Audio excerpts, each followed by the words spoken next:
ये रखवा दीजिए करिए प्लीज इसको।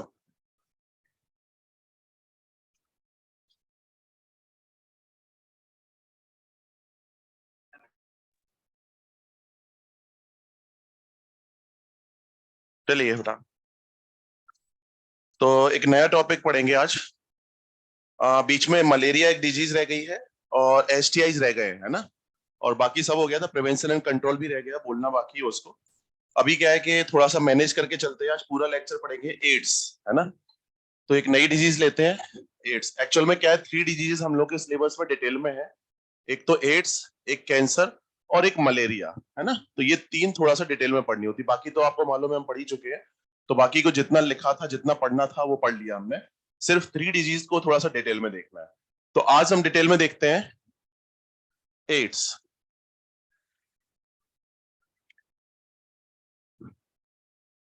तो देखिए, एड्स का फुल फॉर्म है, हो सकता है कि आपके नीट में यही क्वेश्चन आ जाए, what is the full form of AIDS. और आपका इतना आगे का पढ़ने का कोई सेंस ही ना निकले, बहुत दुख होगा आपको फिर। समझ रहे ना बात को। ये लेवल हो गया नीट का, डर लगता है कहीं ऐसा क्वेश्चन ही ना आ जाए। और इसमें कोई बड़ी बात नहीं है अगर ऐसा क्वेश्चन आ गया तो। हाँ सही बात है, माल्ट का फुल फॉर्म तक पूछ लिया है, म्यूकोसा एसोसिएटेड लिम्फोइड टिश्यू। तो इसमें हंसने वाली बात नहीं है। एमटीपी का फुल फॉर्म पूछा जा चुका है, मेडिकल टर्मिनेशन ऑफ प्रेगनेंसी। तो ऐसे झटके लग सकते हैं आपको, अच्छे बच्चों के लिए झटके होते हैं कि पता चला उनने तो रिसर्च कर ली थी पूरी उस डिजीज में और क्वेश्चन पूछ लिया कि what is the full form of AIDS. हाँ चलो, तो इस नेम से भी बहुत कुछ सीखने को मिलता है। पहले इस नेम को ही डिस्कस करते हैं थोड़ा सा अच्छे से। देखो, एक टर्म है यहाँ पे एक्वायर्ड, एक टर्म है इम्यूनोडेफिशिएंसी, और एक है यहाँ पर सिंड्रोम। तो इम्यूनोडेफिशिएंसी, आपको याद होगा हमने इम्यूनोडेफिशिएंसी डिसऑर्डर्स के 2 एग्जांपल्स डिस्कस किए थे, एक एससीआईडी और एक एड्स। तो ये बात मैं आपको पहले ही बता चुका था कि नेम में ही क्लियर है कि इम्यूनोडेफिशिएंसी मतलब इम्यूनिटी क्या हो जाती है, यहाँ पर वीक हो जाती है, लो हो जाती है। तो टाइम के साथ इम्यूनिटी काफी लो हो जाती है, वीक हो जाती है, हद से ज्यादा वीक हो जाती है। रीजन वगैरह थोड़ा मैंने आपको आइडिया दिया भी था कि यहाँ पर टी हेल्पर सेल्स का नंबर कम हो जाता है, लेकिन डिटेल में आज पढ़ेंगे हम लोग। दूसरी बात है यहाँ पर सिंड्रोम। सिंड्रोम का मतलब होता है group of symptoms, group of symptoms. तो होता क्या है कि एड्स में आपको मैं बताऊंगा कि जब प्रॉपर एड्स हो जाता है तो वहां पर तरह तरह के इन्फेक्शंस, तरह तरह की डिजीजेस होने लग जाती है। जैसे ट्यूबरक्लोसिस हो जाता है, निमोनिया हो जाता है, कैंडिडियासिस हो जाता है ना। इसके अलावा इंसेफ्लाइटिस हो जाता है, कपोसी सार्कोमा हो जाता है। तो आप देखो ना, तरह तरह की डिजीजेस। तो हर डिजीज के अपने अपने सिम्टम्स। तो यहाँ पर सिम्टम्स का एक ग्रुप बन जाता है, और कहीं पर भी अगर ग्रुप ऑफ सिम्टम्स बन रहा होता है तो वहां वर्ड यूज करते हैं सिंड्रोम। हालांकि इतना मतलब कह सकते स्ट्रिक्टली यूज नहीं किया जाता हर जगह। जैसे अभी आपने जेनेटिक डिसऑर्डर्स पढ़े तो वहां पर भी तो सिंड्रोम वर्ड यूज किया था। Down syndrome, Patau syndrome, Turner syndrome, Klinefelter syndrome, Jacob syndrome, है ना। तो वहां भी एक तरह से देखा जाए तो सिम्टम्स का ग्रुप तो बन रहा था, लेकिन वहां डिफरेंट डिजीजेस के सिम्टम्स नहीं, है ना। और अगर ऐसे देखा जाए तो सिम्टम्स का ग्रुप तो हर जगह बन रहा होता है, और हर जगह फिर हम ऐसा सिंड्रोम वर्ड यूज क्यों नहीं कर लेते। तो मतलब ऐसा कोई स्ट्रिक्ट डेफिनेशन या स्ट्रिक्ट एप्लीकेशन नहीं है। तो यहां पर कर रहे हैं तो यहाँ के वे में आप समझो कि यहाँ हम सिंड्रोम वर्ड यूज क्यों कर रहे हैं। वो इसलिए कर रहे हैं क्योंकि यहाँ पर डिफरेंट डिजीजेस के क्या आते हैं, सिम्टम्स आते हैं, और उन सिम्टम्स का क्या बनता है, यहाँ ग्रुप बनता है। इसलिए हम यहाँ वर्ड यूज करते हैं क्या, सिंड्रोम। बात समझ में आ गई ना। अब यहाँ एक वर्ड है एक्वायर्ड। एक्वायर्ड का मतलब यहाँ है कि जो एड्स है वो एक एक्वायर्ड डिजीज है, वो एक कॉन्जेनाइटल डिजीज नहीं है। आपको याद होगा डिजीज का क्लासिफिकेशन हमने किया था कि जो डिजीज होती है वो 2 टाइप्स की होती है, कॉन्जेनाइटल डिजीजेस और एक्वायर्ड डिजीजेस। कॉन्जेनाइटल डिजीजेस वो डिजीजेस जो eight the time of birth present होती है, और एक्वायर्ड डिजीज जिन्हें आप एक्वायर करते हो ड्यूरिंग लाइफ। तो कॉन्जेनाइटल डिजीज के एग्जांपल्स हमने पढ़े थे जेनेटिक डिसऑर्डर्स।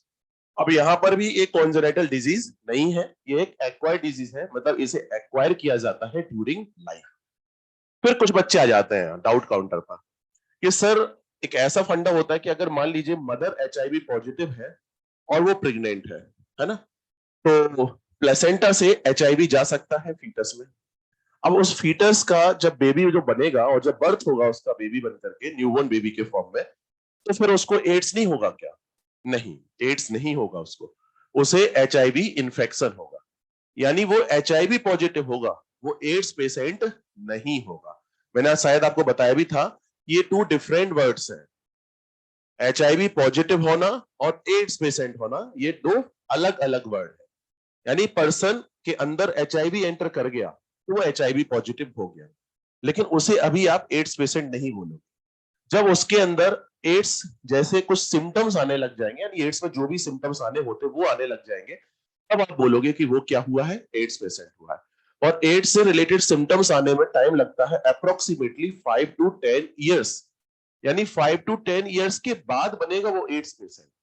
तो फीटस के बेबी बनने में तो ज्यादा से ज्यादा कुछ मंथ्स ही लगेंगे।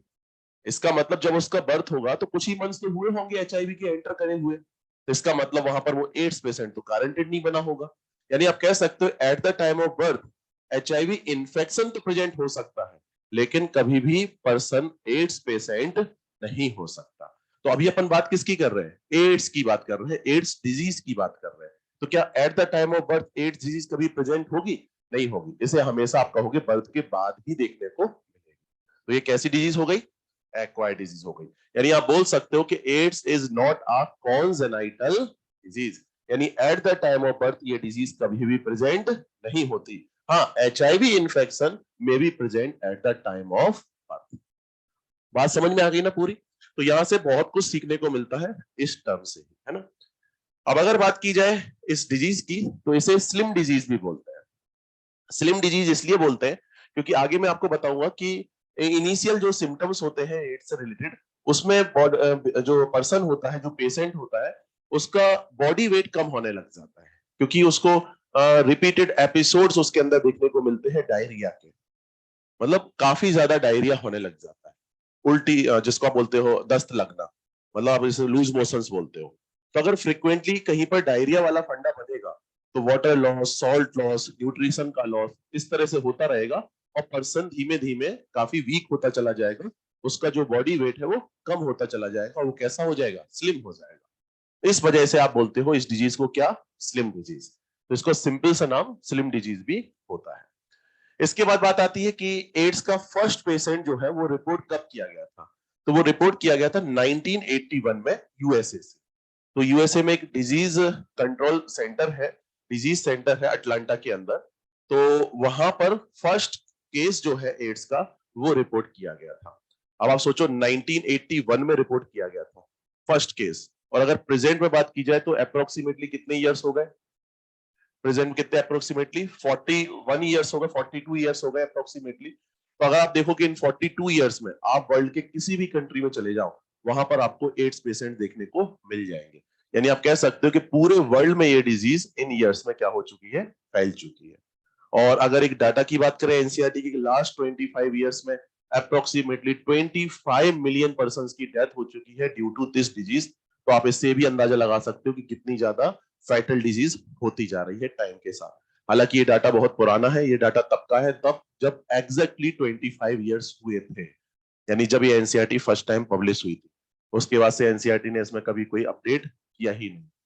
तो 25 ईयर्स तब भी थे, 25 ईयर्स अब भी, समझ रहे ना। तो फर्स्ट जब टाइम पब्लिश हुई थी 2005-6 में हुई थी, तो उस टाइम एग्जैक्टली 25 ईयर्स ही हुए थे, उसके हिसाब से डाटा दे दिया था। इस डाटा को कभी उन्होंने मॉडिफाई या अपडेट किया ही नहीं। तो ठीक है, अगर क्वेश्चन आएगा तो आप ही मान लेना कि 25 ईयर्स हुए हैं और 25 मिलियन पर्सन की क्या हुई है? डेथ हुई है।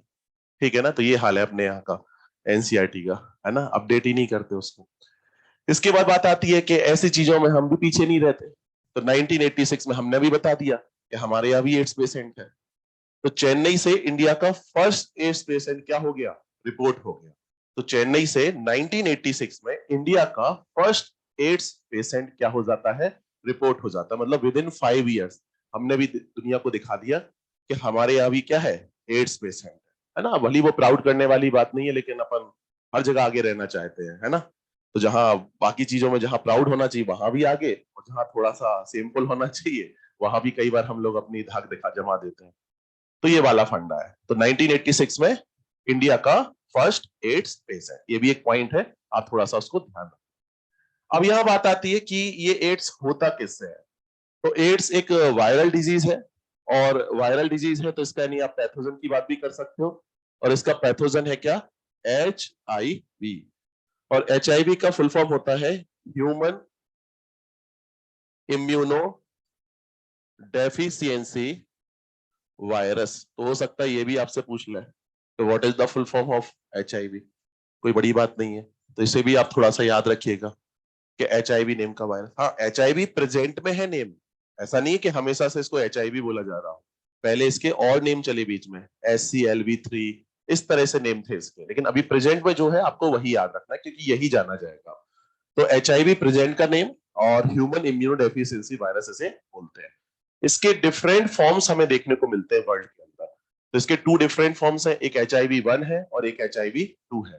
तो मोस्ट ऑफ द कंट्रीज में इंक्लूडिंग इंडिया, आपको जो फॉर्म देखने को मिलता है इस HIV का, वो है HIV फर्स्ट। और अगर कुछ अफ्रीकन कंट्रीज की बात करें, वेस्ट अफ्रीका वगैरह में, तो वहां पर आपको इसका जो फॉर्म देखने को मिलता है वो है HIV सेकेंड, HIV-2। कोई खास डिफरेंस नहीं है, आप देखो मॉड्यूल में इनकी साइज भी लिखी हुई है, तो साइज दोनों की क्या है, सेम है ना। लेकिन इतना कोई डिटेल में आपसे पूछेगा नहीं, बस एक पॉइंट था तो मैंने आपको बोल दिया। आप तो सिंपली याद रखो कि AIDS is caused by HIV। बात समझ में आ गई। अभी जो HIV है ये एक रेट्रो वायरस है। ये क्या है, एक रेट्रो वायरस। तो रेट्रोवायरस वायरसेस का क्या है, एक ग्रुप है। रेट्रोवायरसेस वायरसेस का क्या है, एक ग्रुप है। जैसे राइनो वायरसेस वायरसेस का एक ग्रुप था, कोरोना वायरसेस वायरसेस का क्या है, एक ग्रुप है। वैसे ही आप कह सकते हो रेट्रो वायरसेस वायरसेस का क्या है, एक ग्रुप है। और उसी ग्रुप का मेंबर है क्या, HIV। बात समझ रहे ना। अब इसके बाद इसकी फैमिली वगैरह की बात भी की हुई है कि इसकी जीनस है लेंटी वायरस, और फैमिली है रेट्रोवायरिडी। तो ये सब कोई नहीं पूछने वाला आपसे, आप मॉड्यूल में पढ़ोगे और पढ़ते ही हट जाना उससे। कोई इतने डिटेल में ऐसे नहीं पूछने वाला कि इसका जीनस बताओ, इसकी फैमिली बताओ, ये पहले की बात है। अब इस तरह के क्वेश्चंस नहीं आते, सीधे आते हैं इसके स्ट्रक्चर पर कि HIV का स्ट्रक्चर किस तरह से। आपके लिए बस इतना ही जानना जरूरी है कि ये क्या है, एक रेट्रोवायरस है, सफिशिएंट है। इसकी फैमिली, इसके जीनस लिखी जरूर है, लेकिन उनको याद रखने की कोई जरूरत नहीं। चलिए इसकी बात करते हैं कि HIV का स्ट्रक्चर कैसा होता है। तो अकॉर्डिंग टू एनसीईआरटी HIV ऐसा होता है। ये हो गया HIV, ये लीजिए, ये है एनसीईआरटी का HIV। ये है बाहर, बाहर क्या, वायरल एनवेलप। ये क्या है बाहर, वायरल एनवेलप। और ये है अंदर वायरल RNA। ये है वायरल RNA, ये लीजिए। ये हो गया डायग्राम किसका, HIV का। मतलब HIV में क्या होता है, एक होता है वायरल RNA, और उसको कवर करता हुआ होता है क्या, वायरल एनवेलप। लेकिन ऐसा अगर होता होता तो इतना तो तहलका मचा नहीं रहा होता, है ना। तो इसका डिटेल स्ट्रक्चर थोड़ा सा जानना जरूरी है, हालांकि एग्जाम के पॉइंट ऑफ व्यू से वो इंपॉर्टेंट नहीं है, लेकिन फिर भी उससे काफी सारी चीजें क्लियर हो जाती है। फटाफट थोड़ा सा इसका स्ट्रक्चर देख लेते हैं कि इसका स्ट्रक्चर होता किस तरह का।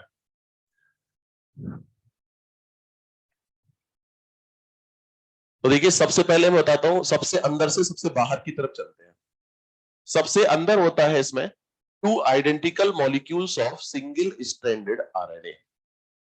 Identical molecules of single stranded RNA बना हुआ है। अच्छा डायग्राम, कलर डायग्राम बना हुआ है, आप तो बस देखते चलो, कोई ज्यादा कोई क्वेश्चन नहीं आने वाले, बस एक आइडिया होना चाहिए। तो ये मैंने बना दिए 2 identical molecules of single stranded RNA। ये RNA सिंगल स्ट्रैंडेड, ये RNA सिंगल स्ट्रैंडेड। 2 मॉलिक्यूल्स हो गए सिंगल स्ट्रैंडेड RNA के, और ये आपस में कैसे आइडेंटिकल, मतलब जैसा ये है वैसा ही ये है। तो 2 identical molecules of single stranded. अब इन दोनों मॉलिक्यूल से जुड़ा हुआ है एक एक मॉलिक्यूल एंजाइम का, एक एक मॉलिक्यूल एंजाइम का। ये मॉलिक्यूल एक एंजाइम का है और ये भी एक मॉलिक्यूल है एंजाइम का। एंजाइम कौन सा, रिवर्स ट्रांसक्रिप्टेज एंजाइम। कौन सा एंजाइम, रिवर्स ट्रांसक्रिप्टेज एंजाइम। अब देखिए इंपॉर्टेंट एग्जाम एंजाइम है ये, क्योंकि ये एंजाइम अगर मिल रहा है तभी ये रेट्रोवायरस। तो रेट्रोवायरसेस की खास बात होती है कि उनमें एंजाइम देखने को मिलता है, कौन सा, रिवर्स ट्रांसक्रिप्टेज। क्योंकि रिवर्स ट्रांसक्रिप्टेज एंजाइम की हेल्प से ही वो परफॉर्म कर पाते हैं रिवर्स ट्रांसक्रिप्शन।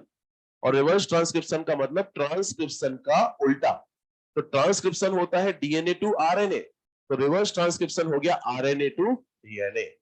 तो कहीं पर भी अगर कोई वायरस रिवर्स ट्रांसक्रिप्शन कर पा रहा है तो उसके पास एंजाइम होगा, और एंजाइम कौन सा? रिवर्स ट्रांसक्रिप्टेज, और इसीलिए वो बिलोंग कर रहा है रेट्रो वायरस ग्रुप का, क्योंकि रेट्रो मतलब बैक में जाना, उल्टा जाना।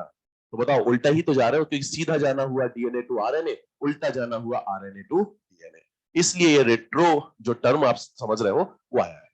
बात समझ में आ गई? तो रेट्रोवायरसेस की खास बात है, इनके अंदर एक एंजाइम मिलता है, कौन सा? Reverse transcriptase. तो बताओ मिल रहा, तो ये प्रूव भी कर रहा है कि ये क्या है? एक रेट्रोवायरस है। बात समझ गए? तो two identical molecules of single stranded RNA and two molecules of reverse transcriptase enzyme, each attached with one molecule of RNA.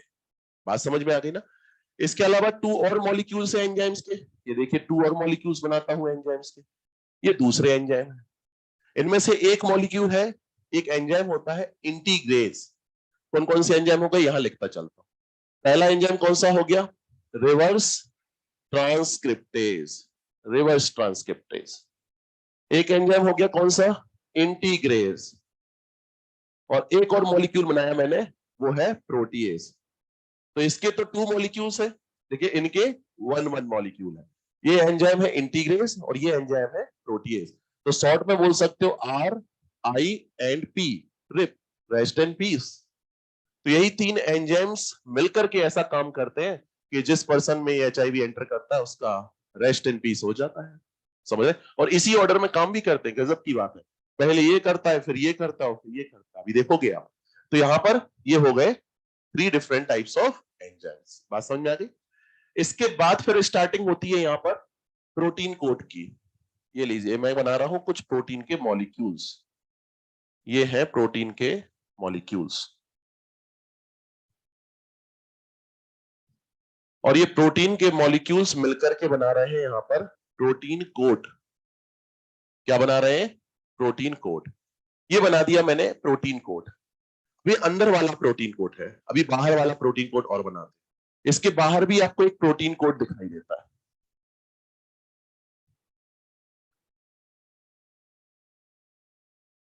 ये लीजिए, यानी आप कह सकते हो टू डिफरेंट टाइप्स ऑफ क्या है?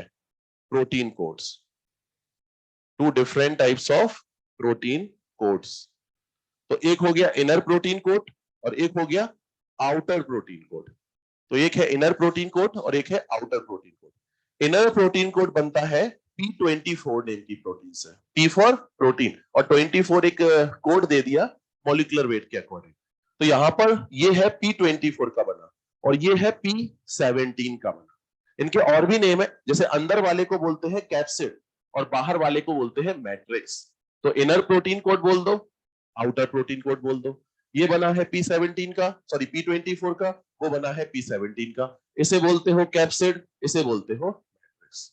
बात समझ में आ गई?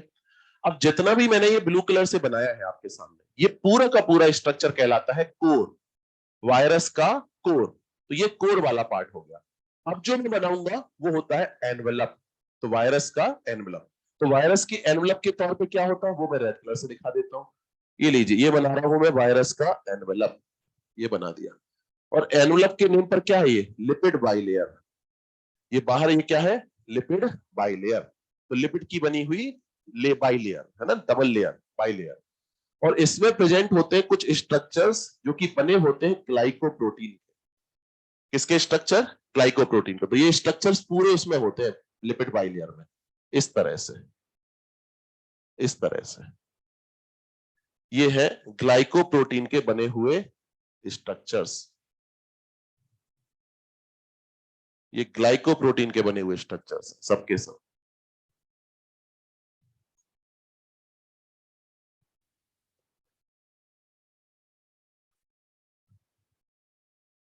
ये लीजिए, ये इस तरह से फंडा। तो ये किसके बने हुए हैं? ग्लाइकोप्रोटीन के।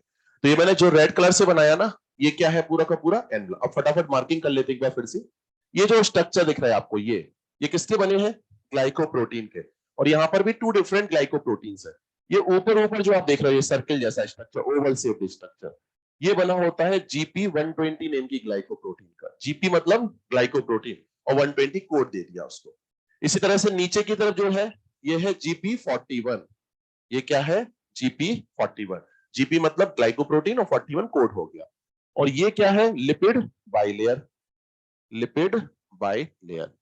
और इन तीनों चीजों को मिला दो तो बन गया क्या, वायरल एनवेलप। ये क्या बन गया, वायरल एनवेलप। बात समझ में आ गई ना।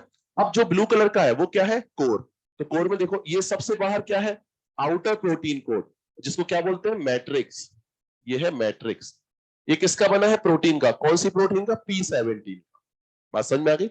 ये है इनर प्रोटीन कोड, जिसको क्या बोलते हैं, कैप्सिड। ये किसका बना है, P24 प्रोटीन का। ये लीजिए।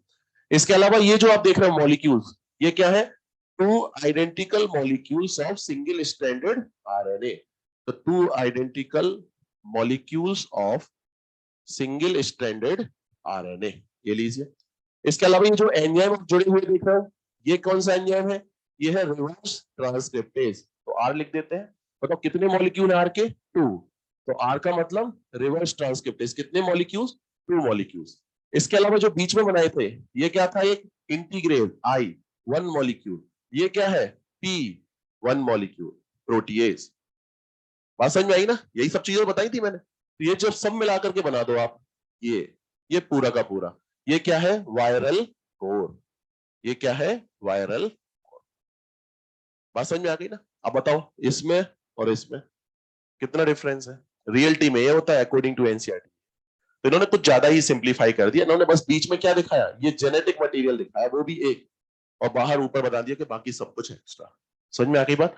तो ये फंडा होता है। तो ये क्या है, स्ट्रक्चर किसका, वायरस का। तो इसमें क्या क्या चीजें हैं, थोड़ा सा आइडिया होना चाहिए। हालांकि कोई पूछने वाला नहीं है डिटेल में, लेकिन फिर भी पता होता है तो आप ज्यादा अच्छे से समझ पाते हो चीजों को।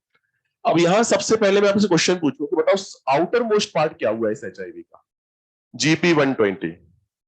आउटर मोस्ट मतलब सबसे बाहर, GP120। यानी अगर ये वायरस जाएगा तो बताओ सबसे पहले कौन सी चीज होगी इसकी जो किसी दूसरी सरफेस से जुड़ेगी, GP120 ना, क्योंकि सबसे बाहर तो GP120 है कि नहीं है। तो यानी GP120 की हेल्प से ही तो किसी सरफेस पर जुड़ता होगा। तो होता क्या है कि अगर मैं बात करूं इसके रेप्लिकेशन की, तो अगर मैं कहूं कि इसकी सरफेस पर क्या है, GP120, तो ये उसी सरफेस से जुड़ेगा जिससे GP120 जुड़ता था। ये उसी सरफेस से जुड़ेगा जिस पर क्या होगा, GP120 की जुड़ने लायक जगह होगी, क्योंकि GP120 से तो जुड़ेगा, सबसे बाहर क्या है, GP120। तो होता क्या है कि GP120 के एक कॉम्प्लीमेंट्री सीक्वेंस होता है CD4 प्रोटीन्स। कौन सी proteins, CD4 proteins. CD4 cluster of differentiation इसका फुल फॉर्म होता है। कॉम्पैक्ट डिस्क नहीं होता इसका full form, cluster of differentiation. तो ऐसी प्रोटीन्स होती है, एक होती CD4 प्रोटीन्स, एक होती CD8 प्रोटीन्स, है ना, अलग अलग तरह की होती है CD प्रोटीन्स। तो अभी मैं बात कर रहा हूं किसकी, CD4 प्रोटीन्स की। तो GP120 कॉम्प्लीमेंट्री होता है किसका, CD4 प्रोटीन्स का। और ये CD4 प्रोटीन्स प्रेजेंट है, present on T helper cells, T helper cells as well as macrophages, as well as macrophages। यानी अगर हम अपनी बॉडी की सेल्स की बात करें तो ये टू डिफरेंट टाइप की सेल्स ऐसी हैं जिन पर प्रेजेंट है कौन सी प्रोटीन्स, CD4 प्रोटीन्स। और CD4 प्रोटीन्स जो ये प्रेजेंट है इनका ही कॉम्प्लीमेंट्री है क्या, GP120, जो कि प्रेजेंट है किस पर, HIV पर। तो यहीं से तो रीजन समझ में आता है कि HIV हमारी बॉडी में आकर के सिर्फ इन टू सेल्स पर ही अटैक करता है और किसी सेल पर अटैक ही नहीं करता। मतलब जब HIV को मल्टीप्लाई करना होता है हमारी बॉडी में आकर के, तो वो इन टू सेल्स को ही ऑप्ट करता है और किसी सेल को ऑप्ट ही नहीं करता। क्यों, क्योंकि उसकी सरफेस पर प्रेजेंट GP120 हमारी इन टू सेल्स की सरफेस पर प्रेजेंट CD4 प्रोटीन से क्या है, कॉम्प्लीमेंट्री है। तो कॉम्प्लीमेंट्री होंगे तो ये दोनों जुड़ेंगे और ये दोनों जुड़ेंगे, तो वायरस जुड़ जाएगा किससे, सेल की सरफेस से। मैंने आपको बताया था ना, किसी भी सेल को अगर किसी भी HIV मतलब वायरस को अगर किसी सेल के अंदर मल्टीप्लाई करना है तो सबसे पहले उसको उस सेल की सरफेस से जुड़ना होगा, अटैचमेंट दिखाना होगा। तो बताओ ये हो गया मान लो HIV, तो इसकी सरफेस पर क्या है, GP120। ये हो गई हमारी टी हेल्पर लिम्फोसाइट या फिर मैक्रोफेज, इसकी सरफेस पर क्या है, CD4 प्रोटीन। बताओ जैसे GP120 CD4 प्रोटीन कांटेक्ट में आएगा वो दोनों जुड़ेंगे और वो दोनों जुड़ेंगे तो ये सेल और HIV जुड़ जाएंगे। समझ रहे हैं ना बात को। तो ये अटैचमेंट के लिए बहुत इंपॉर्टेंट स्ट्रक्चर है। तो याद रखना GP120 वो स्ट्रक्चर है HIV पर प्रेजेंट जिनकी हेल्प से HIV जुड़ता है किन सेल से, टी हेल्पर लिम्फोसाइट से और मैक्रोफेजेस से। बात समझ में आ गई। तो ये किस पर प्रेजेंट है, ये किस पर प्रेजेंट है? HIV पर। तो ये प्रेजेंट है HIV पर। इसी वजह से जब इनकी बाइंडिंग होती है तो इनकी बाइंडिंग भी हो जाती है। ध्यान रखना, इनकी बाइंडिंग भी हो जाती है। कंसेप्ट समझ पा रहे हो ना बेटा? तो ये थोड़ा सा आप ध्यान रखना। अब होता क्या है, यहीं से डायग्राम से समझ लो। जब ये HIV जाकर के हमारी बॉडी की इनमें से किसी सेल से जुड़ेगा तो क्या होता है उसके बाद कि इसमें से पूरा का पूरा वायरस अंदर नहीं आता। मैंने आपको रफली बताया भी था कि जब कोई वायरस किसी सेल से जुड़ता है तो अपना जेनेटिक मटेरियल उस सेल के अंदर इंट्रोड्यूस कर देता है, बाकी चीजें बाहर रह जाती। पूरा का पूरा वायरस कभी किसी सेल के अंदर नहीं जाता। ये HIV भी पूरा का पूरा अंदर नहीं जाएगा इन सब के अंदर। मतलब आप सोचो कि पूरा का पूरा वायरस एंटर करता हो, पूरा का पूरा वायरस एंटर करता हो, नहीं, वायरस का कुछ पार्ट ही एंटर करता है। तो वो पार्ट कौन कौन सा होता है वो समझिएगा। ये इस तरह से, ये ये यानी जब ये वायरस, मान लो इसके नीचे मैं सेल बना दूं, ये सेल है मान लो, तो जब इस वायरस जाकर के सेल से जुड़ेगा हमारी बॉडी की, तो ये अंदर जो वाला पार्ट है, ये वाला जो पार्ट, ये पार्ट ऐसे होते हुए कहां एंटर कर जाएगा? सेल के अंदर एंटर कर जाएगा। बाकी कोई भी चीज सेल के अंदर नहीं जाती। मतलब आप कह सकते हो ये रेड कलर का जो भी पार्ट है ये बाहर रह जाएगा, और ये जो आप देख रहे हो प्रोटीन कोड्स, ये भी कहां रह जाएंगे? बाहर रह जाएंगे। सिर्फ आप कह सकते हो कि अंदर वाला जो पार्ट है ना, ये कहा जाता है? अंदर जाता है। हालांकि कुछ बुक्स ऐसी भी कहती हैं कि जो कोर वाला पार्ट है वो अंदर जाता है। मतलब ये जो ब्लू कलर का पार्ट बनाया ना, ये पूरा का पूरा अंदर जाता है, और जो एनवलप होता है ये बाहर रह जाता है। लेकिन कुछ बुक्स ये भी कहती हैं कि ये एनवलप बाहर रह जाता है, ये प्रोटीन कोड से बाहर रह जाती है। ये जो पार्ट है अंदर, सबसे अंदर, जिसमें आप कह सकते हो 2 molecules of single stranded RNA, 2 molecules of reverse transcriptase enzyme, 1 molecule of integrase enzyme, 1 molecule of protease enzyme, ये बस इसके साथ कहा जाते हैं? सेल के अंदर। तो इतना डिटेल में अपन को जाना भी नहीं, कि एनसीआर ने इतना डिटेल में समझा भी नहीं रखा है। तो चलो कुछ भी जाए, ये तो जाएगा ही जाएगा ना। समझ गया बात? तो ये सेल के अंदर गारंटेड तौर पर पहुंचता है, और फिर उससे क्या होता है? उसका मल्टीप्लीकेशन होता है, रेप्लीकेशन होता है। समझ में आ गई ना बात? तो अब जो नेक्स्ट डिस्कशन है वो यही है, रेप्लीकेशन ऑफ HIV। कि HIV हमारी बॉडी में जाकर के हमारी बॉडी की सेल्स के अंदर किस तरह से क्या करता है? रेप्लीकेट करता है। ठीक है, तो ये बस एक बेसिक आइडिया लेना था, इससे कोई खास क्वेश्चंस नहीं पूछे जाने वाले आपसे।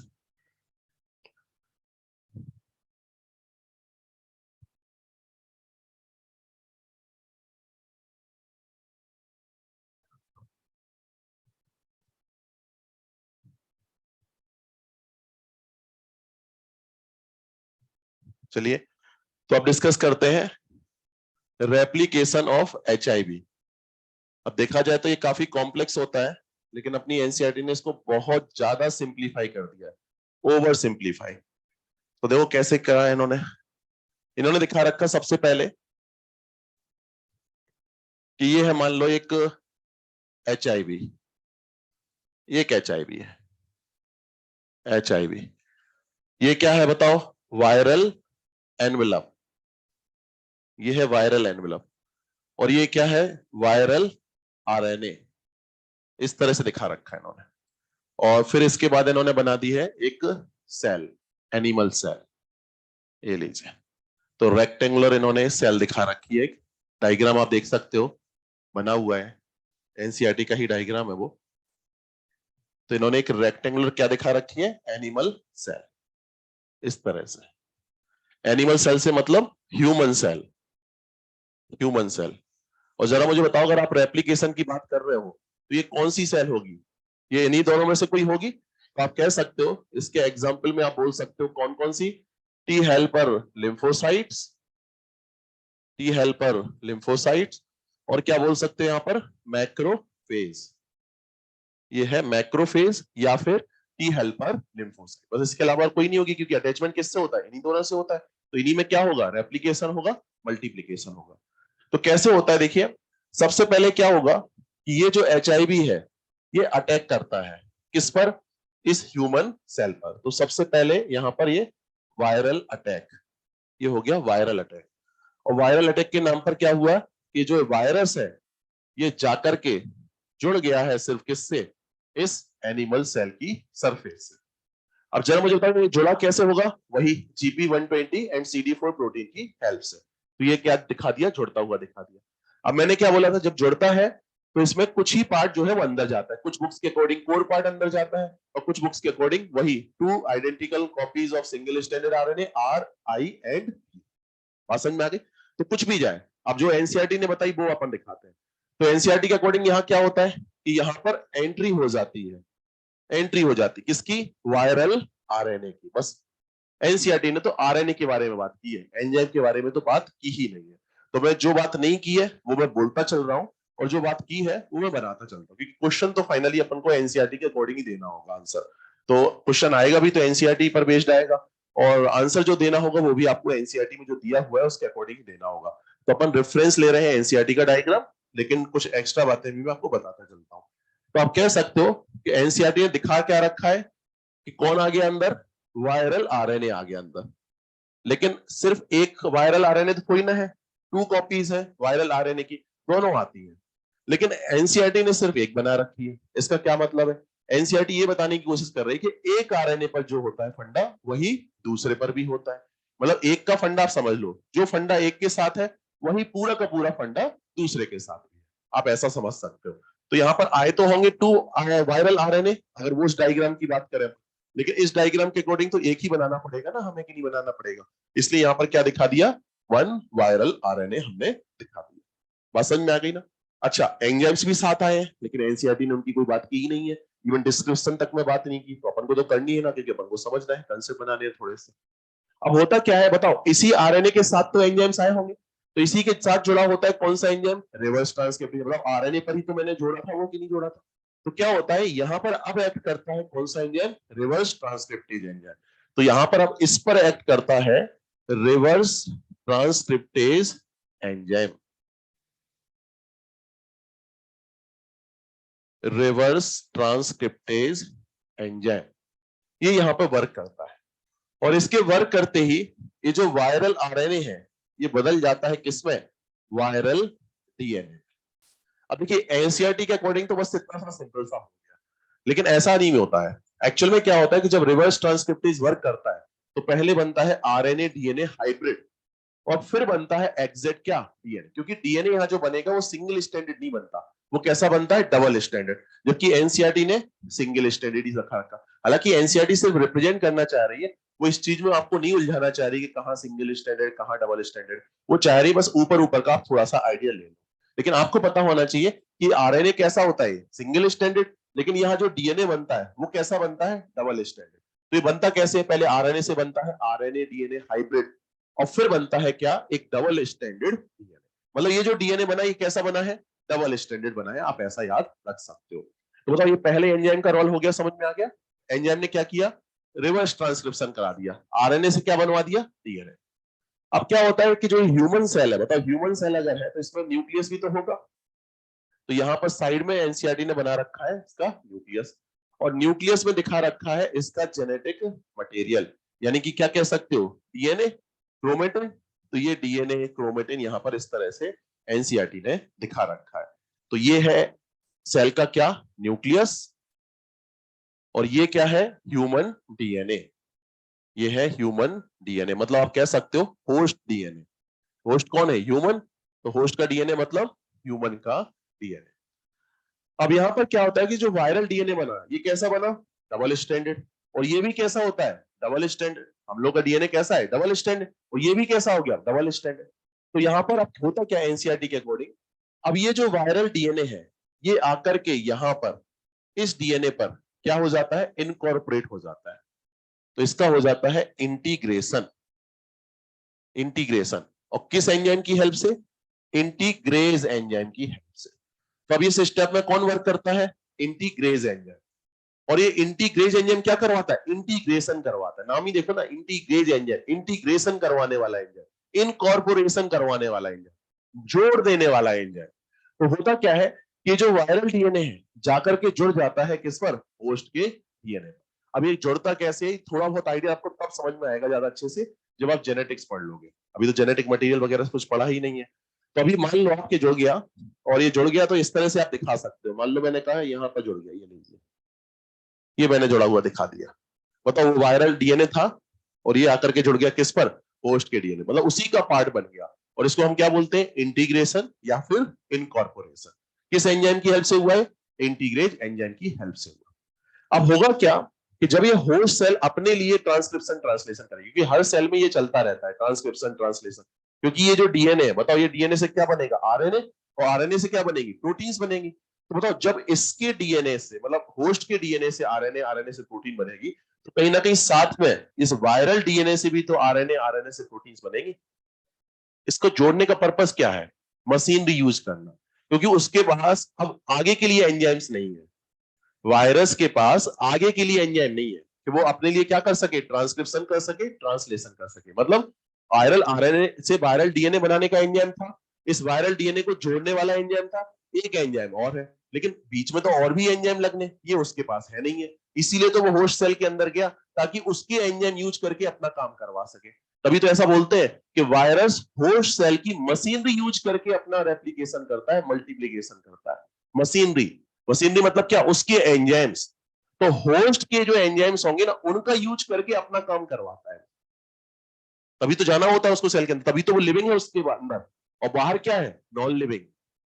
समझ रहे हैं ना बात को? तो यहां पर क्या होता है कि जब यहां पर इसके डीएनए से आरएनए बनेगा, तो इसके डीएनए से भी क्या बनेगा? आरएनए बनेगा। तो यहां पर अब बनने लग जाती है क्या? कॉपीज। क्या बनने लग जाती है? कॉपीज। तो आप कह सकते हो यहां बनने लग जाते हैं न्यू वायरल आरएनएज। तो यहाँ पर न्यू वायरल आरएनएज यहाँ पर बनने लग जाते हैं। अब होता क्या है, ये जो न्यू वायरल आरएनएज बने ट्रांसक्रिप्शन से, और ट्रांसक्रिप्शन में लगने वाले एंजाइम्स किसके यूज किए गए हैं? होस्ट सेल के यूज किए गए हैं। बात समझ में आ गई?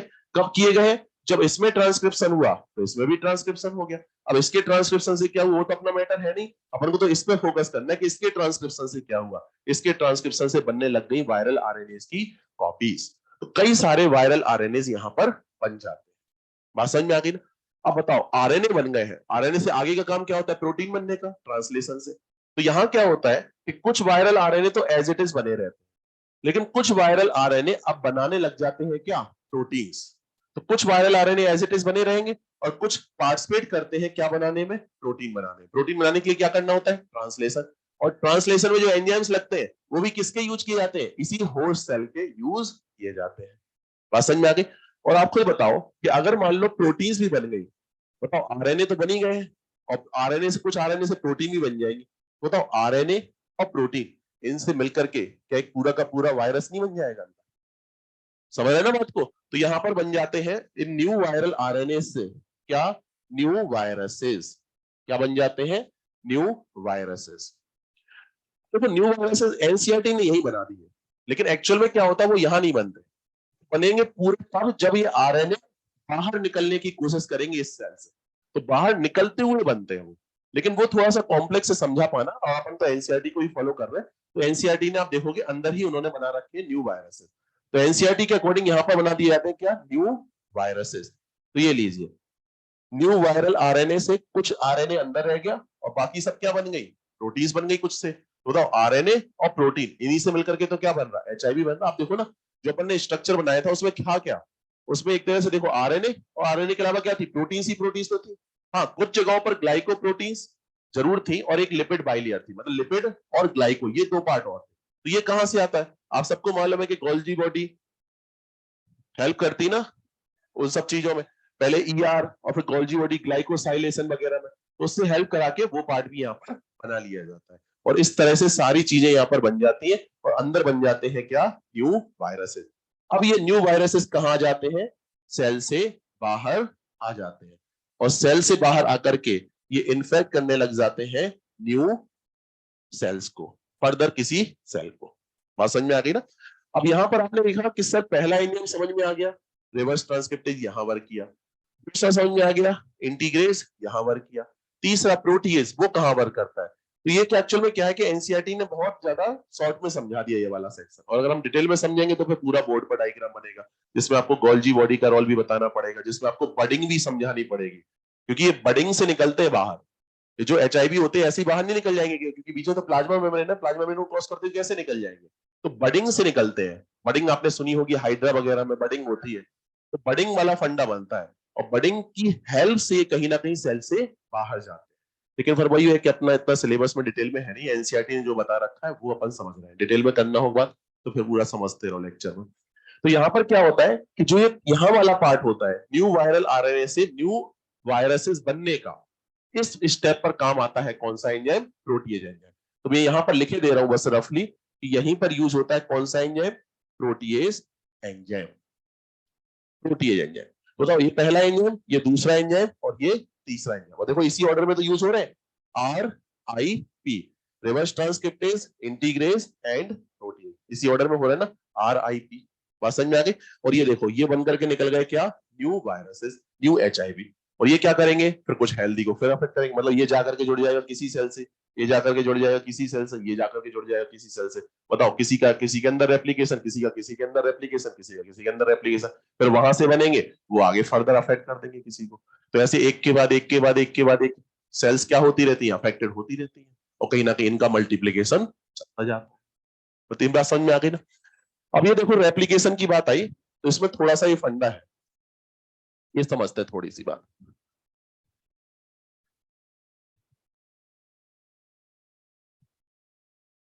रेप्लिकेशन ऑफ एचआईवी इन, देखो कहां कहां हो सकता है? मैक्रोफेज में हो सकता है, और किस में हो सकता है? टी हेल्पर लिम्फोसाइट्स में हो सकता है।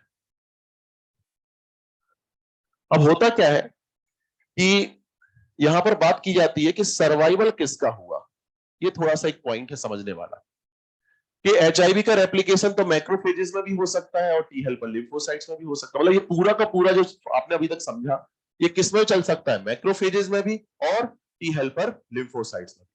तो होता क्या है कि जब एचआईवी का रेप्लिकेशन मैक्रोफेजेस में होता है, तो फिर मैक्रोफेजेस में रेप्लिकेशन के बाद भी मैक्रोफेजेस क्या कर जाती हैं? सर्वाइव कर जाती है, मतलब उनका सर्वाइवल हो जाता है, उनकी डेथ नहीं होती।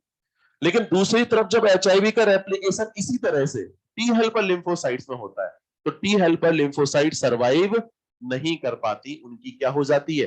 डेथ हो जाती है। तो एनसीईआरटी की एक लाइन है, infected cell can survive while viruses are being replicated and released। इस तरीके की लाइन है, डायग्राम के नीचे देखना, नोट लगा करके लिखा है एनसीईआरटी ने। Infected cell can survive while viruses are being replicated and released। मतलब इन्फेक्टेड सेल का मतलब यही दो, इनमें से कोई सर्वाइव भी कर सकती है जबकि उसके अंदर क्या चले? एचआईवी का रेप्लिकेशन चले। तो ये लाइन किसके रेफरेंस में लिखी? कैन वर्ड लिखा है, कैन किसके रेफरेंस में? मैक्रोफेजेस के रेफरेंस। मतलब मैक्रोफेजेस सर्वाइव कर सकती है जबकि टी हेल्पर लिम्फोसाइट सर्वाइव नहीं कर पाती। अब ऐसा होता क्या है? तरह तरह की चीजें होती है, देखो हर सेल अपने आप में यूनिक सेल है, हर सेल के अंदर का एनवायरमेंट जो है वो अलग है, वहां पर मिलने वाली मेटाबॉलिक रिएक्शंस भी थोड़ी सी अलग होती हैं, उनमें केमिकल्स भी अलग होते हैं। तो क्या होता है? इंटरफेरेंस हो जाता है किसके अंदर? टी हेल्पर लिम्फोसाइट के अंदर। टी हेल्पर लिम्फोसाइट सर्वाइव नहीं कर पाती, मतलब जब टी हेल्पर लिम्फोसाइट के अंदर ये सारी चीजें चलती हैं तो टी हेल्पर लिम्फोसाइट सर्वाइव नहीं कर पाती, जबकि मैक्रोफेज क्या कर जाती है? यहाँ सर्वाइव कर जाती है। अब इसके पीछे भी एग्जैक्ट रीजन क्या दिया जाता? इनका ओरिजिन, इनका ओरिजिन अलग अलग है। एक सेल है टी हेल्पर लिम्फोसाइट, जबकि दूसरी लिम्फोसाइट नहीं है। मैक्रोफेज बनी होगी किससे? मोनोसाइट से। तो मोनोसाइट तो लिम्फोसाइट नहीं है। तो आपने देखा था एक तरफ पढ़ते हो मोनोसाइट को और एक तरफ पढ़ते हो लिम्फोसाइट को। बताओ दोनों क्या, ग्रेनुलोसाइट या एक ग्रेनुलोसाइट? एक ग्रेनुलोसाइट है और एक, या दोनों ही?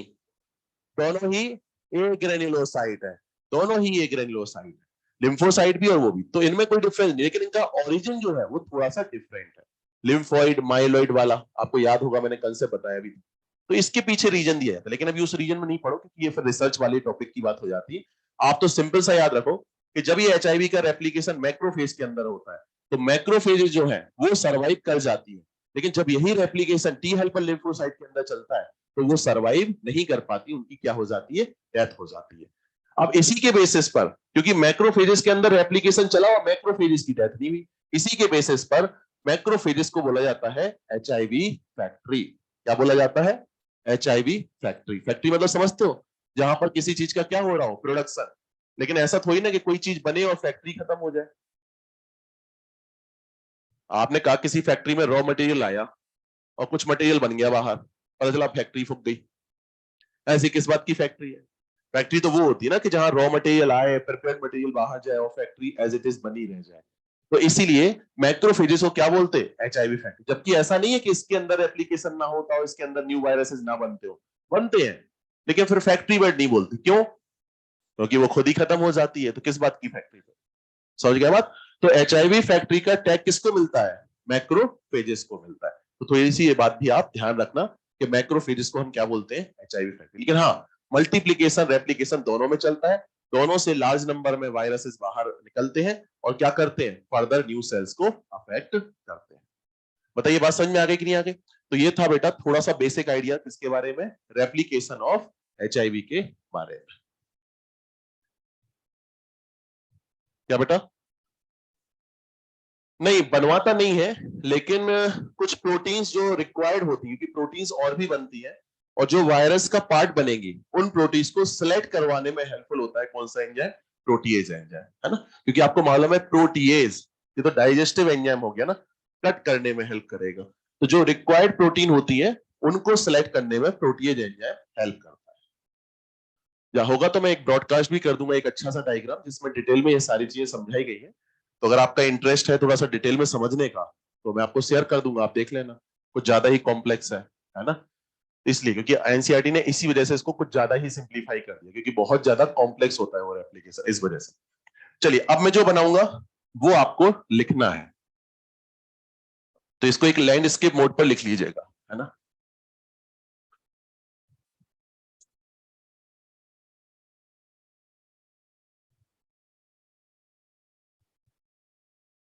ये मैंने लाइफ लाइन बना दी है एक पर्सन की, कब से कब तक, एचआईवी की एंट्री से लेकर के डेथ तक।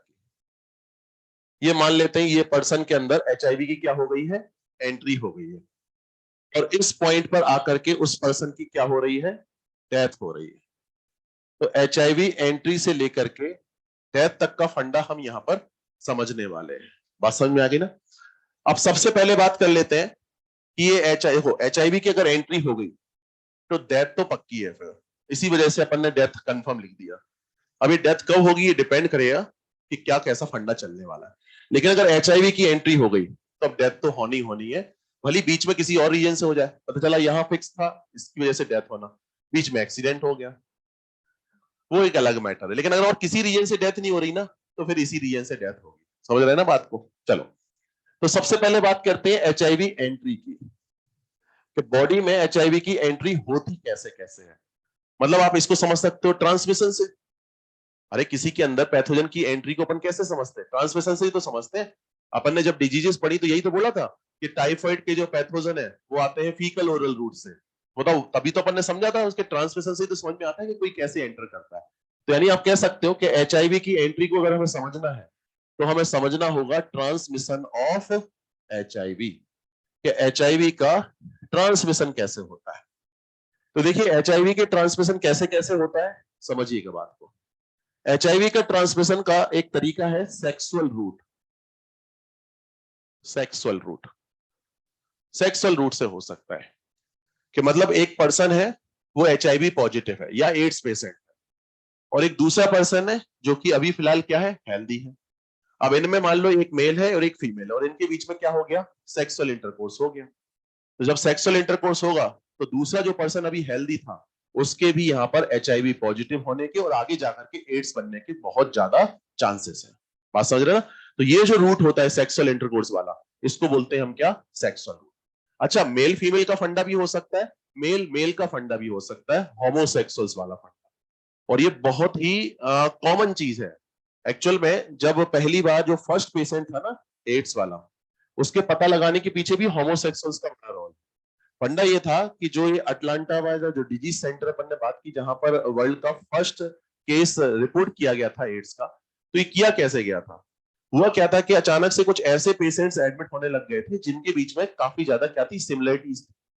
जैसे सिमिलरिटीज के नाम पर आप कह सकते हो वो सबके सब होमोसेक्सुअल्स थे, उन सभी में निमोनिया हो रखा था, उन सभी को कपोसी सार्कोमा हो रखा था। तो फिर डॉक्टर्स को और साइंटिस्ट को थोड़ा सा मतलब अजीब सा लगा, यार ऐसी कैसे सिमिलरिटी अचानक से, ऐसा तो कभी केस देखने को मिलता नहीं था, ये कैसे हो गया कि होमोसेक्सुअल्स भी हैं, निमोनिया भी हो रखा है, कपोसी सार्कोमा भी हो रखा है। तो उनको कुछ डाउट हुआ कि कुछ नई चीज तो हो रही है। उन्होंने इन्वेस्टिगेट करना स्टार्ट किया, और जब इन्वेस्टिगेट किया तब पता चला कि ह्यूमन में एक न्यू वायरस की क्या हो चुकी है, एंट्री हो चुकी है। और तब से फिर ये नया फंडा आ गया किसका, एड्स वाला।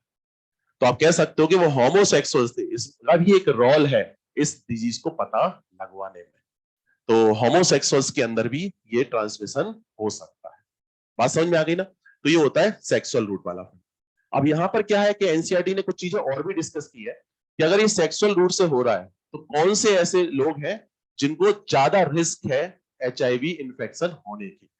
तो यहां पर बात आती है कि जिनके मल्टीपल सेक्सुअल पार्टनर्स हैं, एक दो नहीं बहुत सारे मल्टीपल सेक्सुअल पार्टनर्स हैं, उन्हें यहां पर पॉसिबिलिटी है ज्यादा क्या होने की, एचआईवी इन्फेक्शन होने की।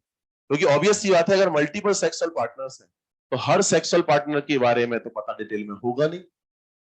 ऑब्वियस सी बात है, उनकी हिस्ट्री के बारे में, उनकी फैमिली बैकग्राउंड के बारे में, और हो सकता है कि कोई उनमें से क्या हो, एक एचआईवी पॉजिटिव हो। तो अगर एचआईवी पॉजिटिव हुआ कोई, तो बताओ वहां पर उसको भी इन्फेक्शन होने की पॉसिबिलिटी है या नहीं है।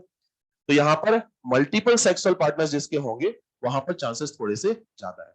इसके अलावा आप ऐसा भी बोल सकते हो कि जो अननोन सेक्सुअल पार्टनर्स होते हैं वहां पर भी चांसेस थोड़े से ज्यादा होते हैं, क्योंकि अननोन सेक्सुअल पार्टनर है तो वहां पर भी उसके फैमिली बैकग्राउंड या हिस्ट्री के बारे में आपको कुछ पता नहीं होता, और वहां पर भी अगर इस तरह का फंडा बन जाए तो चांसेस थोड़े से ज्यादा होते हैं।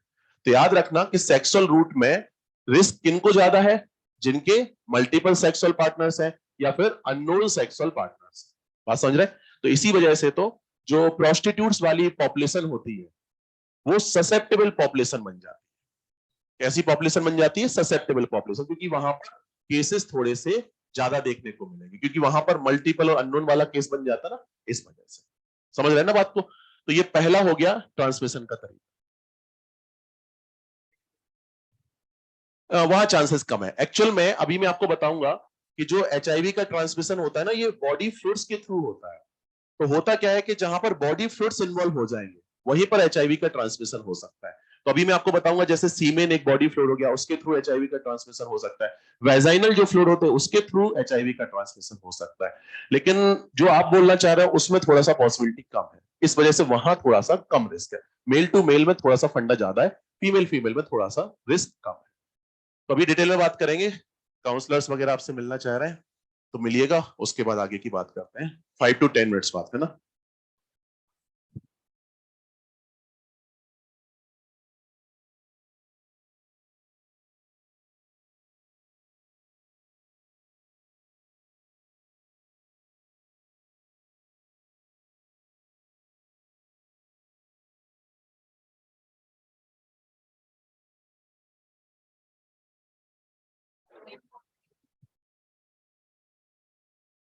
Good afternoon, class. Please sit down. How are you all? Fine or absolutely fine? Very good. So for a few minutes, please be alert, be attentive, sit properly and listen carefully. We are here to deliver some relevant information to you. So first of all, I want to introduce myself to you. Myself, Amrita Sharma, and I'm taking care of academic counseling cell. Have you heard this word counseling? सुना है किसी ने? क्या कुछ बता पाएगा कोई क्या होता है? ओके, गाइड करते हैं। ओके, अच्छा, गाइडेंस दो तरह की होती है बच्चों। एक होती है जनरल गाइडेंस और एक होती है टेक्निकल गाइडेंस। ठीक है, एक एग्जांपल से समझते हैं। मान लीजिए कोई प्रॉब्लम हुई, आपके स्कोर किसी टेस्ट में बहुत अच्छे नहीं बन पाए। अभी आप अपने पेरेंट्स को इन्फॉर्म करते हो ना सब लोग? अपने मार्क्स छुपाते तो नहीं हो, सब बताते हो? Very good, good class. तो आपने अपने पेरेंट्स को फोन किया और उनको बताया आपने कि पापा या मम्मा मेरे इस टेस्ट में कुछ प्रॉब्लम हो गया था, हेल्थ इशू हो गया था, अभी मेरे स्कोर उतने बेटर नहीं आए। अभी क्या रिप्लाई आएगा उधर से? और मेहनत करो। हाँ, और मेहनत करो, या कोई बात नहीं, नेक्स्ट टाइम हो जाएगा बेटर, राइट? लेकिन कई बार ऐसा होता है कि बार बार अगर यही सुनने को मिलता है तो फिर डांट भी पड़ती है। और कई बार पेरेंट्स ये भी बोलते होंगे कि ठीक है, इट्स ओके, कभी कभी हो जाता है ना? तो sometime we get motivation from our parents. है ना? तो ये मोटिवेशन कितने दिन तक चलता है? एक दिन या 2 दिन? अच्छा, जब वो आपसे ही कहते हैं कि अपने पढ़ाई के घंटे बढ़ाइए, थोड़ा डिस्ट्रैक्शंस कम से अवॉइड कीजिए और कोशिश ये कीजिए कि आप ज्यादा से ज्यादा समय अपनी पढ़ाई के साथ एंगेज हो, अपना टाइम टेबल बनाइए, तो आप लोगों को जो वो सजेशन देते हैं, वो सजेशंस क्या काम करते हैं? नहीं करते, राइट? तो इस तरह के सजेशंस क्या होते हैं? जनरल सजेशंस होते हैं। किस कैटेगरी में आते हैं? General suggestion, right? But same problem अगर आप अपने काउंसलर्स के पास लेके जाते हैं तो they provide some technical solution to you, right? अभी वो जो बताएंगे, स्ट्रेटजीज बताएंगे, कुछ टूल्स बताएंगे या कुछ टेक्निक्स बताएंगे जो आपको हेल्प करेंगे आपकी इस प्रॉब्लम से ओवरकम करने में, राइट? तो ऐसे रिसोर्सेज या ऐसी रिसोर्स जो आपको हेल्प करती है आपके प्रॉब्लम से ओवरकम करने में, ऐसे रिसोर्स को एलन आपको प्रोवाइड करता है, ऐसा प्लेटफॉर्म, और इस प्लेटफॉर्म को बोलते हैं काउंसलिंग जोन या वेलनेस जोन, राइट? तो आपकी बिल्डिंग में भी वेलनेस जोन अवेलेबल है जहां काउंसलर्स अवेलेबल हैं, और एलन आपको ये जो काउंसलिंग फैसिलिटी प्रोवाइड करता है ये 4 चीजों के लिए करता है, right? 4 factors covered, Allen covered 4 factors. कौन कौन से? First one is admission counselling, second one is academic counseling, third one is psychological counseling, and fourth one is career counseling.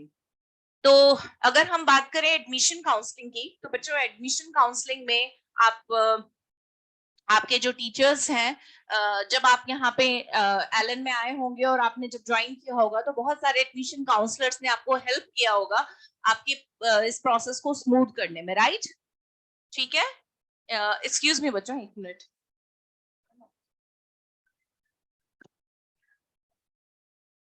बाहर करो। तो आपके टीचर्स, आपके काउंसलर्स ने आपको हेल्प किया होगा इस एडमिशन प्रोसेस को इजी करने में।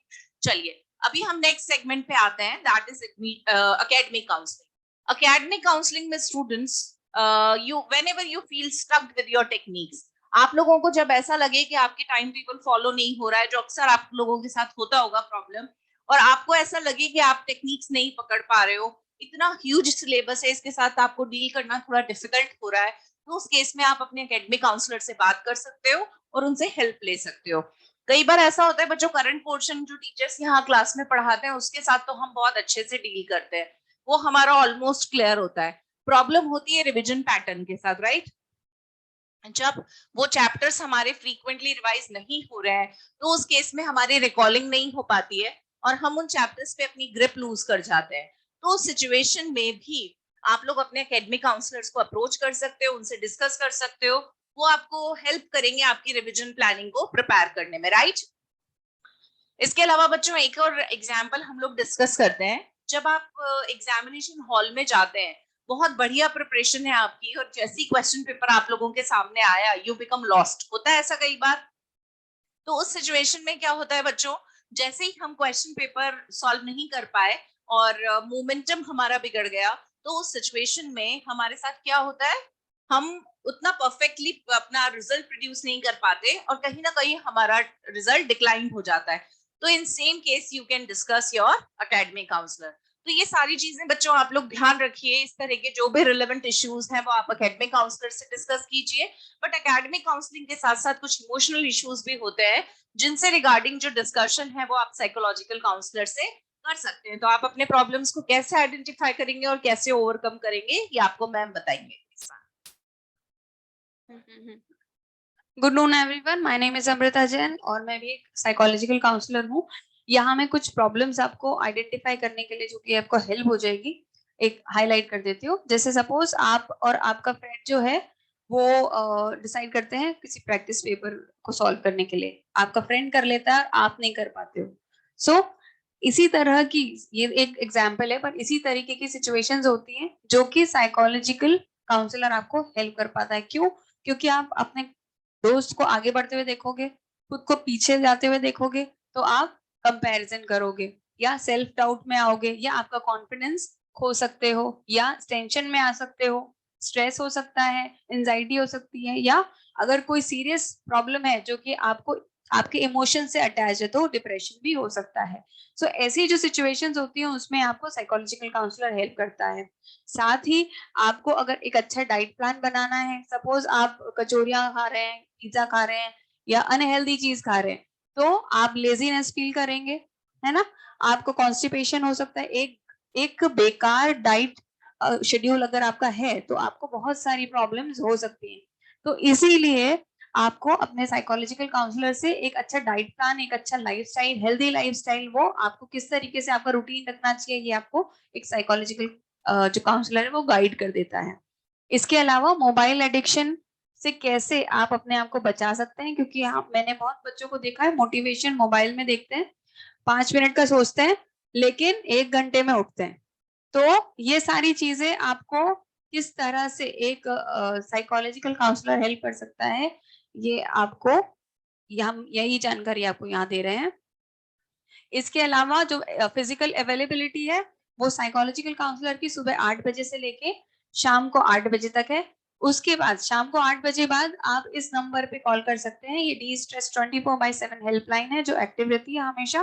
तो अगर शाम को 8 बजे के बाद आपको ऐसा लग रहा है कि नहीं मुझे हेल्प की जरूरत है, तो आप इस नंबर पे कॉल कर सकते हैं। सिर्फ आपके लिए ही नहीं, हमारी एक सोशल रिस्पॉन्सिबिलिटी भी है। अगर आपके सराउंडिंग में भी आपको कोई दिखता है बच्चा जिसे की मदद की जरूरत है, या जिसके बिहेवियर में आपको लग रहा है कि चेंज है, या कोई बच्चे हैं जो 4-5 दिन से क्लासेस में नहीं आ रहे हैं या खाने पे नहीं आ रहे हैं, या आपके रूम में रूम के आसपास ही रहते हैं और वो आपको दिख नहीं रहे हैं, या आपको लग रहा है कि इसे हेल्प की जरूरत है, तो आप उनके बिहाफ पे भी इस नंबर को यूज कर सकते हैं और हेल्प वॉइस रेज कर सकते हैं हेल्प के लिए। ठीक है, एलन आपको योगा सर्विसेज भी प्रोवाइड करता है।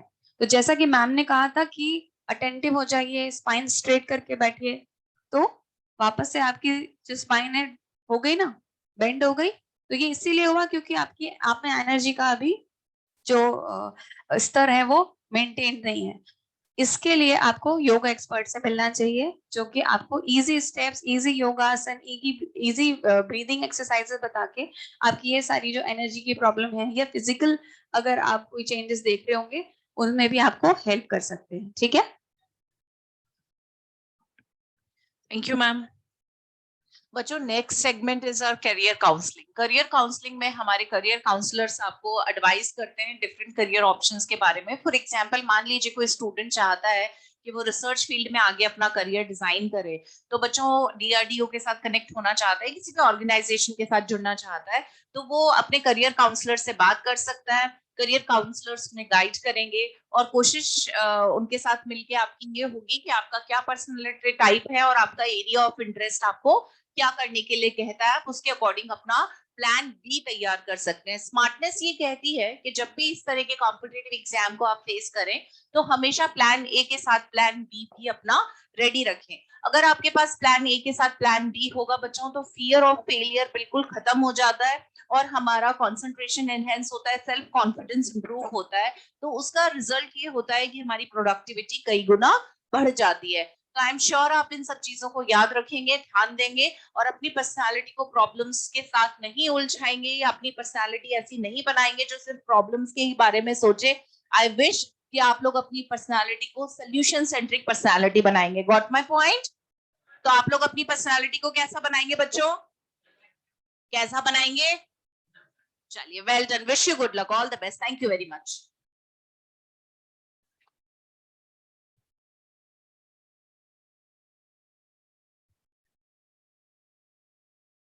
सर बता देते हैं, बोला था ना मैडम को बाद में जल्दी जल्दी जब मैंने पूछ लिया है कि ऊपर आप एक मेरे को बताओ कौन से पेज में आओगे आप? मेरा तो एलटी में लॉग आउट करा, ब्रेक होएगा उसमें, ब्रेक होगा, ब्रेक उसका तो ब्रेक होगा।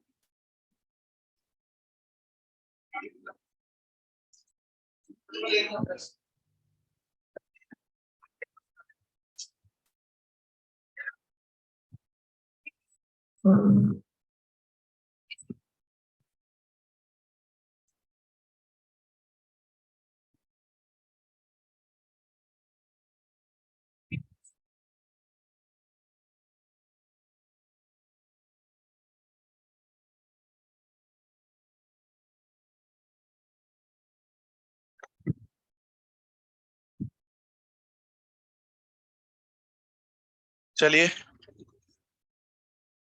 तो देखो HIV की एंट्री समझ रहे थे हम लोग, ट्रांसमिशन ऑफ HIV। तो इसमें पहला रूट हो गया सेक्सुअल रूट, दूसरा रूट होता है पेरेंटल रूट।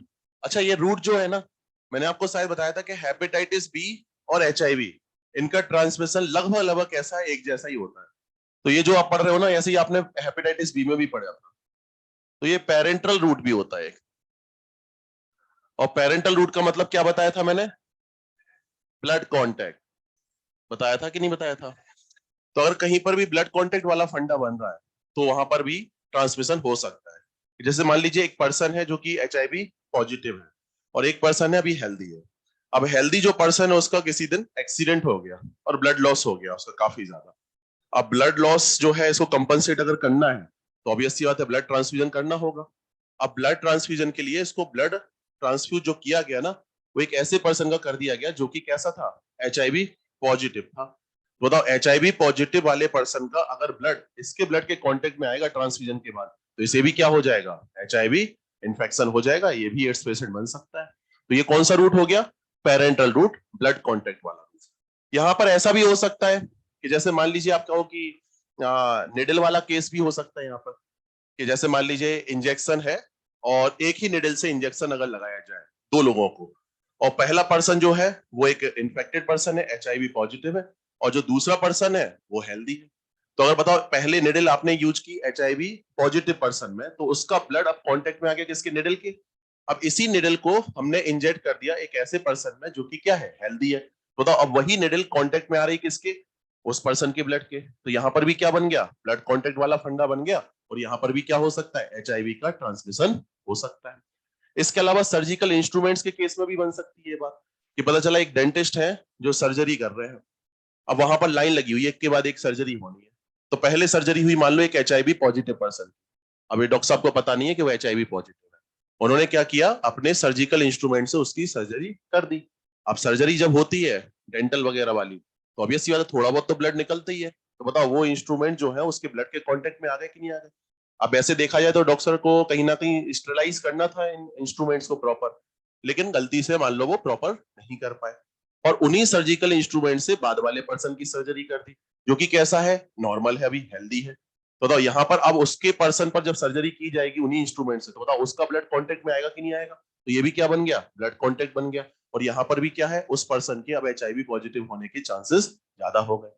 इसके अलावा टैटूज वाला जो फंडा होता है, ये जो टैटू बनाने वाले लोग होते हैं वो भी कई बार क्या करते हैं, एक ही निडल से क्या करते रहते हैं, टैटू बनाते रहते हैं। तो पता चला वो परमानेंट टैटू वाला फंडा, टेम्पररी वाला नहीं, परमानेंट वाला, जिसमें कहीं ना कहीं डाई वगैरह को इंजेक्ट करना होता है स्किन के नीचे। तो उसमें क्या हुआ, पता चला एक निडल से बनाया उस पर्सन को टैटू जो कि HIV पॉजिटिव है, और फिर उसी निडल से बना दिया उसके बाद एक ऐसे पर्सन पर टैटू जो कि क्या है, हेल्दी है। तो यहाँ पर भी ब्लड कांटेक्ट हो जाएगा, और यहाँ पर भी क्या हो सकता है, HIV इन्फेक्शन का ट्रांसमिशन हो सकता है। तो ये सारे तरीके किसके होते हैं, पेरेंटल रूट के, या फिर कह सकते हो ब्लड कांटेक्ट। तो फिर यहाँ बात आती है कौन कौन से ऐसे पर्सन हैं जो कि हाई रिस्क जोन में आ गए इस वजह से। तो यहाँ कहा जा सकता है कि वो पर्सन जिन्हें रिपीटेड ब्लड ट्रांसफ्यूजन की नीड होती है, बार बार ब्लड ट्रांसफ्यूजन कराना पड़ता है जिन्हें, जैसे थैलेसीमिया, थैलेसीमिया में रिपीटेड ब्लड ट्रांसफ्यूजन की नीड होती कि नहीं होती। बताओ अगर किसी पर्सन को बार बार ब्लड ट्रांसफ्यूजन कराना पड़ रहा है, तो हो सकता है किसी बार गलती से एक ऐसे पर्सन का ब्लड ट्रांसफ्यूजन हो जाए जो कि क्या हो, HIV पॉजिटिव हो। बताओ पॉसिबिलिटी ज्यादा है या नहीं है। इसके अलावा जो इंट्रावेनस ड्रग अब्यूजर्स होते हैं, नशेड़ी लोग, वहां पर भी चांसेस ज्यादा है ना, होते ना, कि पता चला ग्रुप में बना करके नशा करते हैं, है ना, जितने पैसे थे उनसे ड्रग्स ले आए, ये ध्यान दिया ही नहीं कि निडल भी लेनी थी, निडल एक ही लेकर के आए बस। अब उसी निडल से सब लोग आराम से क्या ले रहे हैं, ड्रग्स ले रहे हैं इंजेक्शन वाली। पता चला उनमें से एक पर्सन है जो कि क्या है, HIV पॉजिटिव है, और ये बात किसी को पता नहीं, इवन हो सकता है उसको भी ना पता हो। अब इसमें क्या होगा कि पहले उसने ड्रग ली निडल से, और फिर उसी निडल से बाकी लोगों ने ड्रग ले ली। बताओ कहीं ना कहीं यहाँ पर भी ब्लड कांटेक्ट का फंडा बन रहा है या नहीं बन रहा।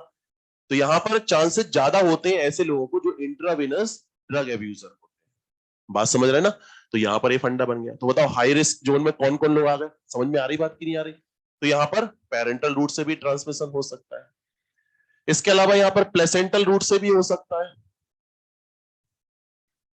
प्लेसेंटल रूट मतलब प्लेसेंटा वाली बात, कि पता चला एक फीमेल है जो कि HIV पॉजिटिव है और अब वो प्रेग्नेंट हो गई है। तो बताओ अगर वो प्रेग्नेंट है, HIV पॉजिटिव है, तो HIV जो है वो प्लेसेंटा से होते हुए फीटस में जा सकता है और फीटस को भी क्या बना सकता है, HIV पॉजिटिव बना सकता है। बताओ कहीं ना कहीं अगर वो HIV पॉजिटिव हो गया तो आगे जब बर्थ होगा, बर्थ के बाद जब टाइम पास होगा तो कहीं ना कहीं वो भी तो क्या बन सकता है, एड्स पेशेंट बन सकता कि नहीं बन सकता। तो ये भी एक रूट हो गया, क्या, थ्रू प्लेसेंटा वाला। इसको कौन सा रूट बोलते हैं, प्लेसेंटल रूट बोलते हैं। इसके अलावा यहाँ पर थ्रू कोलोस्ट्रम भी हो सकता है, थ्रू कोलोस्ट्रम, कोलोस्ट्रम के थ्रू भी जा सकता है कि एक फीमेल है, HIV पॉजिटिव है और वो प्रेग्नेंट हो गई।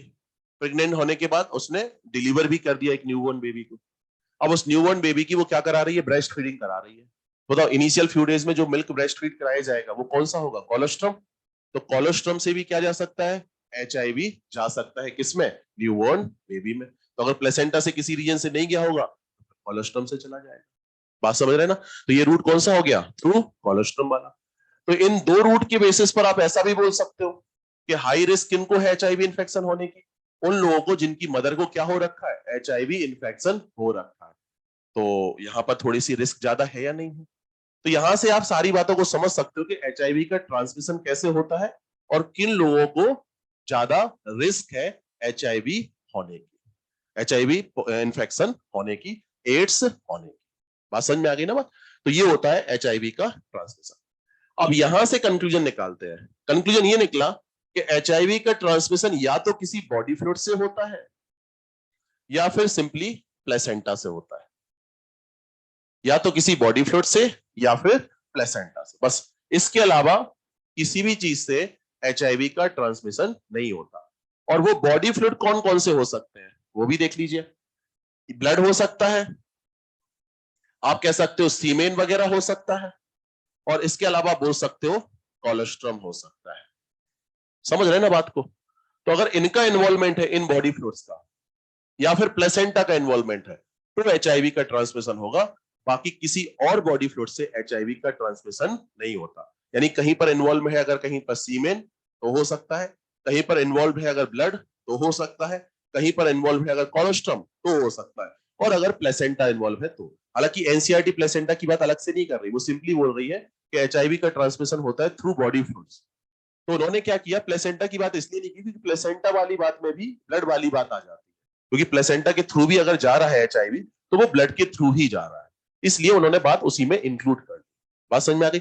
और किसी भी बॉडी फ्लूइड से HIV का ट्रांसमिशन नहीं होता। आप बात करो सलाइवा से नहीं होता, आप बात करो स्वेट सीबम से नहीं होता, किसी और बॉडी फ्लूइड से HIV का ट्रांसमिशन नहीं होता। तो फिर यहां से क्या है कि कुछ मिसकंसेप्शन जो है सोसाइटी के अंदर वो खत्म हो जाते हैं। जैसे कुछ लोगों का ये मानना है कि किसिंग से HIV का ट्रांसमिशन हो सकता है, वो वाला केस जिसमें सलाइवा का एक्सचेंज होता है। तो अगर सलाइवा का एक्सचेंज हो रहा है तो कुछ लोग मानते हैं कि वहां पर HIV का ट्रांसमिशन हो सकता है, नहीं होगा, क्योंकि सलाइवा में HIV की प्रेजेंस देखी ही नहीं है, उसका एक्सट्रैक्शन अभी तक सलाइवा से हुआ ही नहीं। तो यानी कह सकते हो कि किसिंग से HIV इन्फेक्शन नहीं ट्रांसमिट होता। इसके अलावा कुछ लोग मानते हैं कि फिजिकल कांटेक्ट में आने पर, कि टच हो गए किसी एड्स पेशेंट से तो यहाँ पर एड्स हो सकता है, नहीं। टच होने से ज्यादा आप स्वेट सीबम के कांटेक्ट में ही तो आए, और स्वेट सीबम में भी HIV की प्रेजेंस नहीं होती, उससे भी HIV का ट्रांसमिशन नहीं होता। कुछ लोग मानते हैं हग करने से, हगिंग से हो सकता है HIV का ट्रांसमिशन, नहीं होता है। कुछ लोग मानते हैं कि मील शेयर करने से, साथ में खाना खाने से हो जाएगा, कि लंच पर गए, डिनर पर गए और यहाँ पर हो जाए, नहीं हो सकता। इसके अलावा कुछ लोग बोलते हैं हैंड शेक करने से हो सकता है, नहीं हो सकता, कोई रीजन नहीं बनता। इसके अलावा कुछ लोग बोलते हैं कि देखभाल अगर करोगे, है ना, उनके केयर करोगे तो हो सकता है, ऐसा भी कोई रीजन नहीं बनता कि ऐसा करने पर HIV का ट्रांसमिशन। ये सब क्या है, मिसकंसेप्शन है। इसके अलावा कुछ लोग बोलते हैं मॉस्किटो बाइट करने पर HIV का ट्रांसमिशन हो सकता है, उससे भी HIV का ट्रांसमिशन नहीं देखा गया। तो मॉस्किटो बाइट से भी HIV का ट्रांसमिशन नहीं होता। तो ये सब क्या है, जितने भी मैंने बोले ये सब मिसकंसेप्शंस है। मतलब कुछ लोग मानते हैं ऐसा कि इनसे HIV का ट्रांसमिशन होता है, लेकिन अगर साइंटिफिकली देखा जाए तो इनसे HIV का ट्रांसमिशन नहीं होता, क्योंकि HIV का ट्रांसमिशन सिर्फ और सिर्फ इन बॉडी फ्लूइड से या फिर प्लेसेंटा से होता है। और अगर एनसीईआरटी की बात माने तो एनसीईआरटी प्लेसेंटा की बात अलग से नहीं कर रही है, क्योंकि प्लेसेंटा के थ्रू भी अगर HIV जा रहा है मदर से फीटस में तो वो कहीं ना कहीं ब्लड के थ्रू ही जा रहा है, और ब्लड वाली बात हमने यहाँ पर ऑलरेडी इंक्लूड कर रखी है। बात समझ में आई या नहीं आई? ब्लड इन्वॉल्व होता है, लेकिन थोड़ा सोचो ना कि वो ब्लड जा कहाँ रहा। आप अगर निडल का यूज करोगे तो निडल में ब्लड जो है वो थोड़ा सा भर जाता है, तो ब्लड की प्रेजेंस बनी रहेगी, और जब आप उसी निडल को यूज करोगे किसी दूसरे पर्सन में तो वो ब्लड वहां पर जा सकता है। लेकिन जब मॉस्किटो बाइट करेगा तो जो ब्लड होता है वो सक करता है, और जो ब्लड होता है वो उसकी सीधे एलिमेंट्री कैनाल में चला जाता है, इस वजह से वहां पर चांसेस नहीं होते, है ना। तो ये रीजन बनता है। तो ये सारी चीजें हो गई एचआईवी की एंट्री से रिलेटेड, एचआईवी के ट्रांसमिशन से रिलेटेड। अब आगे बात करते हैं, डाउट अपने जो भी मन में आ रहे हैं वो लिख लो, काउंटर में पूछ लेना, क्योंकि यहाँ पर मुझे पता है बहुत सारे डाउट बनते हैं कि सर ऐसा हो सकता है क्या, वैसा हो सकता है क्या, तो वो आप अपने डाउट क्लियर कर लेना। अभी थोड़ा सा आगे बढ़ते हैं। देखिए एचआईवी एंट्री के बाद क्या होती है, बात करते हैं। देखो एचआईवी एंट्री हुई, उसके बाद काफी लंबे टाइम तक एड्स से रिलेटेड कोई सिम्टम नहीं आता। एड्स से रिलेटेड सिम्टम आने में टाइम लग जाता है 5 to 10 ईयर्स। तो मान लेते हैं कि यहां तक कोई सिम्टम नहीं आया, और इस पॉइंट पर आकर के एचआईवी से रिलेटेड क्या आ गया, फर्स्ट सिम्टम आ गया। फर्स्ट सिम्टम आ गया, इसका मतलब इस पीरियड में कोई सिम्टम नहीं आया। तो इस पीरियड में कोई सिम्टम नहीं आया तो इसको बोलते हैं हम लोग क्या, एसिम्प्टोमेटिक फेज। तो इस टाइम पर कोई भी सिम्टम नहीं आया, इसलिए क्या बोलते हैं, एसिम्प्टोमेटिक फेज। और जैसे ही फर्स्ट सिम्टम आया, इसका मतलब अब सिम्टम्स आने लग गए, तो इसके बाद का कौन सा फेज हो गया, सिम्प्टोमेटिक फेज। तो आप कह सकते हो कि इसको हम 2 पार्ट्स में डिवाइड कर सकते हैं, उधर हो गया सिम्प्टोमेटिक फेज, एसिम्प्टोमेटिक फेज, और इधर हो गया सिम्प्टोमेटिक फेज। और जो एसिम्प्टोमेटिक फेज होता है, ये होता है अप्रोक्सीमेटली 5 to 10 ईयर्स का, और इसीलिए बोला जाता है कि एचआईवी पॉजिटिव होने से लेकर के एड्स पेशेंट बनने तक लगभग 5 to 10 ईयर्स लग जाते हैं, क्योंकि एड्स पेशेंट आप तब बोलोगे जब आप एड्स से रिलेटेड आपको सिम्टम्स आने लग जाएंगे, और एचआईवी पॉजिटिव आप तब बोल देते हो जबकि एचआईवी की क्या हो गई, एंट्री हो गई। यानी जैसे ही एचआईवी की एंट्री हुई, पर्सन क्या बन गया, एचआईवी पॉजिटिव बन गया। लेकिन एचआईवी पॉजिटिव बना है, अभी एड्स पेशेंट नहीं बना। एड्स पेशेंट तो इस पॉइंट पर बोला जाएगा जबकि उसके अंदर अब एड्स से रिलेटेड क्या आने लग गए, सिम्टम्स आने लग गए, तो इस पॉइंट से बोला जाएगा उसको क्या, एड्स पेशेंट। बात समझ में आ गई? तो आप कह सकते हो एसिम्प्टोमेटिक फेज, यानी 5 to 10 ईयर्स लग गए उसको एड्स पेशेंट बनने में। समझ में आई बात कि नहीं? अच्छा, अब क्या होता है कि जो इनिशियल सिम्टम्स आते हैं ये क्यों आने लग जाते हैं, तो सर रीजन समझना थोड़ा सा। होता क्या है कि जब एचआईवी की एंट्री होती तब तो पर्सन नॉर्मल था, तो जब पर्सन नॉर्मल होता है तो टी हेल्पर सेल्स का नंबर अप्रोक्सीमेटली होता है 900 into 10⁶ पर लीटर, इतना होता है नंबर। लेकिन अगर एचआईवी की एंट्री हो गई तो एचआईवी ने अपना रेप्लिकेशन स्टार्ट कर दिया होगा, और रेप्लिकेशन हो रहा होगा मैक्रोफेजेस में एंड टी हेल्पर लिम्फोसाइट्स में। अब मैक्रोफेजेस के अंदर हो रहा तो मैक्रोफेजेस तो डिस्ट्रॉय हो नहीं रही, लेकिन टी हेल्पर लिम्फोसाइट्स के अंदर हो रहा तो टी हेल्पर लिम्फोसाइट्स क्या हो रही है, डिस्ट्रॉय हो रही है। बताओ धीमे धीमे टी हेल्पर लिम्फोसाइट्स का नंबर रिड्यूस होगा कि नहीं होगा? अब आप बोलोगे सर बनेंगी भी तो नई टी हेल्पर लिम्फोसाइट, तो बनेंगी लेकिन उससे ज्यादा डिस्ट्रॉय होंगी। तो ओवरऑल देखा जाए तो टी हेल्पर लिम्फोसाइट्स का नंबर क्या होगा, डे बाय डे डिक्रीज होगा। तो जब ये फर्स्ट सिम्टम आता है ना, तब तक टी हेल्पर लिम्फोसाइट्स का नंबर लगभग बचता है 500 into 10⁶ पर लीटर। मतलब आप कह सकते हो कि लगभग हाफ हो जाता है, जाकर के क्या आने लग जाते हैं, एड्स से रिलेटेड सिम्टम आने लग जाते हैं। अब लेकिन ये जो सिम्टम आते हैं ना, फर्स्ट सिम्टम जिसके लिए बोल रहे हो, ये इनिशियल जो सिम्टम्स होते हैं ये कुछ खास नहीं होते, ये माइल्ड सिम्टम्स होते हैं, जिनको देख करके कोई नहीं कहेगा कि आपको एड्स हो गया। क्या सिम्टम आ रहे होते हैं माइल्ड सिम्टम के नाम पर? आपको फीवर आने लग जाएगा, bouts of fever. Bouts of fever का मतलब आज फीवर आया, सही हो गया, कल फिर फीवर आ गया, सही हो गया, एक दो दिन के बाद फिर फीवर आ गया, फिर सही हो गया, फिर फीवर आ गया, फिर सही हो गया। बाउट्स ऑफ फीवर मतलब फीवर आना चला जाना, फीवर आना चला जाना, मतलब कहीं ना कहीं आपको फीवर बहुत कॉमन हो गया होता है, आपको फीवर फ्रिक्वेंटली होने लग जाता है, बाउट्स ऑफ फीवर बोलते हैं। इसके अलावा repeated episodes of diarrhoea. Diarrhoea मतलब बताया था मैंने आपको, लूज मोशंस, मतलब बार बार क्या होने लग जाते हैं, लूज मोशंस होने लग जाते हैं। और आपको मालूम है कि जब लूज मोशंस होंगे तो आपकी बॉडी में जो वाटर है, जो सॉल्ट्स है, जो न्यूट्रिशंस है, वो बॉडी के बाहर, और इसकी वजह से आपकी बॉडी में क्या आने लग जाती है, वीकनेस आने लग जाती है। और वीकनेस आने की वजह से ही धीमे धीमे आपकी बॉडी का वेट भी लॉस होने लग जाता है, और इसी वजह से आप धीमे धीमे क्या होने लग जाते हो, स्लिम होने लग जाते हो। इसी वजह से डिजीज को क्या बोलते हैं, स्लिम डिजीज बोलते हैं। बात समझ रहे हैं? इसके अलावा और भी कई चीजें होती है, जैसे स्वेलिंग होने लग जाएगी लिम्फ नोड्स वगैरह में। बताया था मैंने आपको कि इन्फेक्शंस में लिम्फ नोड में स्वेलिंग होना कोई बड़ी बात नहीं है, तो लिम्फ नोड्स में भी स्वेलिंग होने लग जाती है ना। इसके अलावा नाइट स्वेट्स आने लग जाते हैं, रात में बहुत पसीना आता है, नाइट स्वेटिंग बहुत कॉमन होती है कुछ डिजीज के अंदर, एड्स में होती है, कैंसर में होती है ना, इन सब में नाइट स्वेटिंग होती है, मतलब कि एसी चल रही है, सब कुछ है, लेकिन पता चला इतनी ज्यादा स्वेटिंग हुई कि पता चला जिस बेडशीट पर लेटे हुए पूरी की पूरी बेडशीट ही भीग गई, इतनी ज्यादा नाइट स्वेटिंग, बहुत ज्यादा नाइट स्वेटिंग होती है। तो ये भी एक सिम्टम माना जाता है किसका, एड्स का इनिशियल सिम्टम।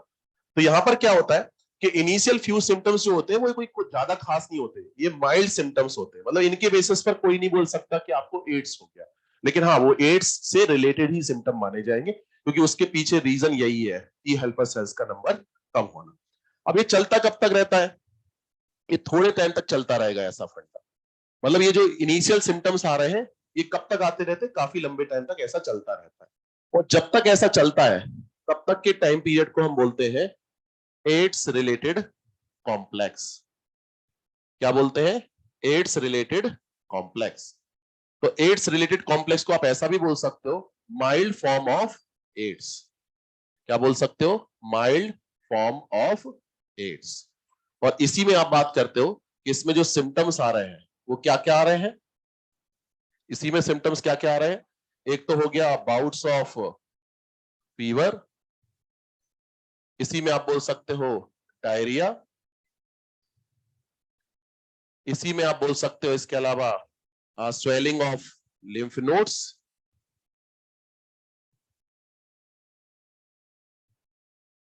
इसी में आप बोल सकते हो नाइट स्वेट्स, ये सारी चीजें, ये सब, ये लीजिए, ये होते हैं सिम्टम्स, ये माइल्ड फॉर्म होता है एड्स का, और इसको हम क्या बोलते हैं, एड्स रिलेटेड कॉम्प्लेक्स। अच्छा ये चल रहा है तो बताओ कहीं ना कहीं टी हेल्पर सेल का नंबर और कम हो रहा होगा ना डे बाई डे। तो क्या होता है कि जिस दिन टी हेल्पर सेल का नंबर, जिस दिन टी हेल्पर सेल का नंबर अप्रोक्सीमेटली 200 इंटू 10⁻⁶ या उससे कम हो जाता है, बहुत कम माना जाता है ये नंबर, 200 और या 200 से कम, मतलब 200 इंटू 10⁻⁶ पर लीटर या फिर 200 इंटू 10⁻⁶ पर लीटर से कम, वैसे ही स्टार्टिंग हो जाती है एड्स के जलजले की। जलजला मतलब समझते हो, रियल एड्स, जिसको बोला जाता है फुल ब्लोन एड्स, मतलब ये भी एड्स है, ये भी एड्स है, लेकिन ये माइल्ड फॉर्म है एड्स का, और जो रियल है ना एड्स वो ये है, जिसको क्या बोलते हैं, फुल ब्लोन एड्स। और ये कब होता है, जब टी हेल्पर सेल्स का नंबर बॉडी में 200 इंटू 10⁻⁶ पर लीटर या उससे कम हो जाए। वैसा मैं क्यों बोल रहा हूँ फुल ब्लोन एड्स है, क्यों, क्योंकि इसी में होते हैं क्या, अपॉर्चुनिस्टिक इन्फेक्शंस, अपॉर्चुनिस्टिक इन्फेक्शंस, इसी में होने लग जाते हैं अपॉर्चुनिस्टिक इन्फेक्शन। अब समझना ही अपॉर्चुनिस्टिक इन्फेक्शंस वाली बात, 2 मिनट लेंगे बस। अपॉर्चुनिस्टिक इन्फेक्शंस का मतलब वो इन्फेक्शंस जो आपको अपॉर्चुनिटी देख करके हुए। होता क्या है कि एनवायरनमेंट में कई ऐसे पैथोजेंस होते हैं जो काफी वीक होते हैं, वो आपको जनरली डिजीज नहीं कर पाते, मतलब अगर प्रेजेंट टाइम में देखा जाए, जबकि आपका इम्यून सिस्टम, हम सबका इम्यून सिस्टम ठीक ठाक है, अगर वो अभी हमारी बॉडी में आएंगे ना तो कुछ नहीं बिगाड़ पाएंगे, हमारा इम्यून सिस्टम उन्हें तुरंत खदेड़ देगा, मतलब उनकी औकात भी नहीं है डिजीज कॉज करने की, इतने ज्यादा वीक है। लेकिन अब जबकि इम्यून सिस्टम बहुत वीक हो गया है तो उनकी औकात भी बढ़ जाती है। अब जब वो आते हैं हमारी बॉडी में तो वो भी क्या करने लग जाते हैं, डिजीज कॉज करने लग जाते हैं, इतनी हिम्मत, मतलब कभी औकात नहीं थी उनकी इसी पर्सन के अंदर, वो अगर इस कंडीशन में आते ना, इस कंडीशन में कभी भी, तो कुछ नहीं बिगाड़ पाते, क्योंकि इम्यून सिस्टम ठीक ठाक था, काम कर रहा था, इम्यूनिटी अच्छी थी, और इम्यूनिटी जब थोड़ी बहुत भी अच्छी होती है तो ऐसे इन्फेक्शन इस बॉडी को, इस पर्सन को कुछ नहीं बिगाड़ सकते थे, कोई डिजीज कॉज नहीं करते थे। लेकिन आज जबकि इम्यून सिस्टम बहुत वीक हो गया है तो अब उनकी भी हिम्मत हो गई है, तो ये बोले जाते हैं कि ये इन्फेक्शंस या ये पैथोजेंस ऐसे हैं जो अपॉर्चुनिटी देख करके आ रहे हैं, इन्हें लगा कि अब रोकने वाला कोई नहीं है, अब इम्यूनिटी नाम की कोई चीज है ही नहीं, अब जाओ मल्टीप्लाई करो और मौज करो। तो ऐसे इन्फेक्शंस को क्या बोलते हैं, अपॉर्चुनिस्टिक इन्फेक्शंस। तो अपॉर्चुनिस्टिक इन्फेक्शंस की अगर मैं एग्जांपल्स की बात करूं तो इसमें आप बोल सकते हो, जैसे एक होता है माइक्रोबैक्टीरियम, माइक्रोबैक्टीरियम एबियम, माइक्रोबैक्टीरियम एबियम।